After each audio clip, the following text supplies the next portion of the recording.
Okay, students, I'm going to start with bonds payable. So these are bonds payable examples.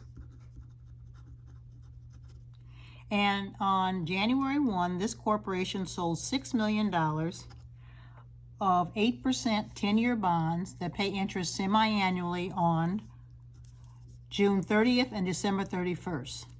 And the bonds sold at par. And so what that means is that the bonds sold at face value. They sold at face value.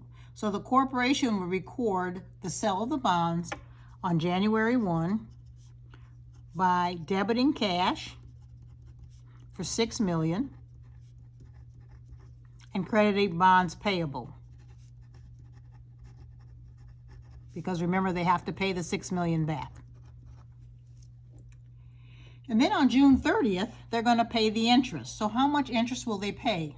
You will take the $6 million and you multiply it times 8%, and it's 6 months, so it's 6 over 12, which is equal to a half.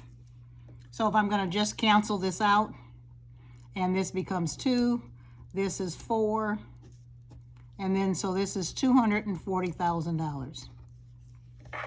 So $240,000 is the amount of interest they're going to pay every 6 months. So on June 30th, the journal entry would be interest expense for $240,000 and cash $240,000. And the same journal entry would be made on December 31st. It would be interest expense $240,000 and cash $240,000. And they would do this every year for 10 years, and then at the end of 10 years, they have to pay the bonds off. So after 10 years, when they pay the bonds off, they would debit bonds payable for $6 million and credit cash for $6 million.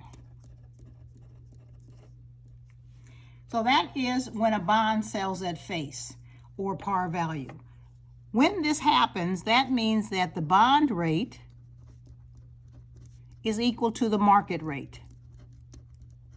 So my bond is paying 8% and the market is paying 8%. They equal, so the bond sells at face value. So that's example number 1.